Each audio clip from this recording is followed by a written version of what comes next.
gonna go this way where it looks like there's probably a gold sink,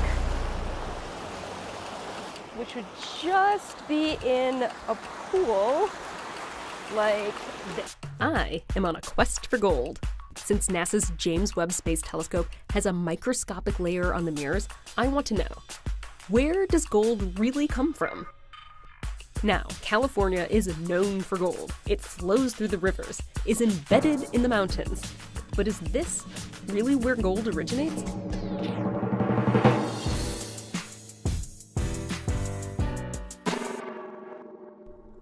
I know.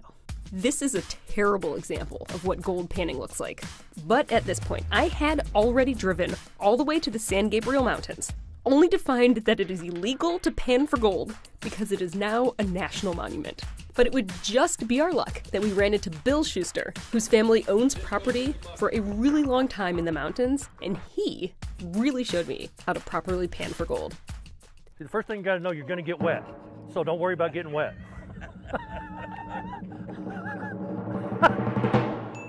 Gold is so heavy, the ripples will catch it. Most people are so scared that they're going to lose gold, and believe me, it will not go out. I already see two big pieces. One more angle. There you go. So gold is incredibly rare. We can take all of the gold that we've ever mined or panned and stick it in 3 Olympic-sized pools. And the reason that gold is so rare is because it isn't even from Earth. It is extraterrestrial. As it turns out, finding gold's cosmic origins is a topic of hot debate. So I needed an expert to help me understand, and luckily, Mansi was in the area. Do you like to wear gold? Yeah, in fact, I actually got this gold ring in India myself. Gold is one of the heaviest elements in the periodic table. In fact, if you peeked into its nucleus, it would be filled with 197 neutrons and protons. And until a few years ago, we had no idea where gold is made in the universe. Scientists debated what energetic event could make heavy elements.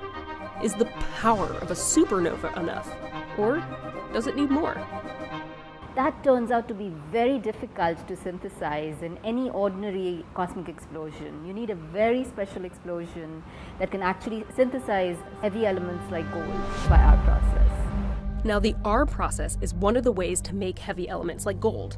It is another way to say rapid neutron capture process, and it happens in a matter of a couple of seconds. On August 17, 2017, when the 2 neutron stars merged, that's when we saw the hallmark infrared signature for the very first time.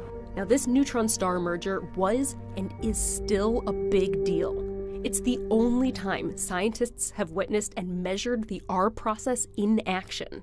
And up until then, it was all theoretical. Let's begin with 2 neutron stars spiraling towards each other and then merging to give birth to a black hole. This is where we think we saw for the very first time the gold being synthesized. You have an abundant supply of free neutrons. So when these neutrons are flying out, they are able to bind to each other, join together, and undergo rapid capture. And this rapid capture gives you a slew of heavy elements all the way up to gold. What I learned is that, like all heavy elements on Earth, gold has been here since Earth was formed. It was floating around in the gas and dust that formed our sun and all the planets in our solar system. But gold is heavy. Much of what we find comes up through many veins running through our crust. That's why we often find gold alongside rivers and volcanoes. But what is even more poetic, we are using an element forged in the death of stars to investigate the dawn of our universe.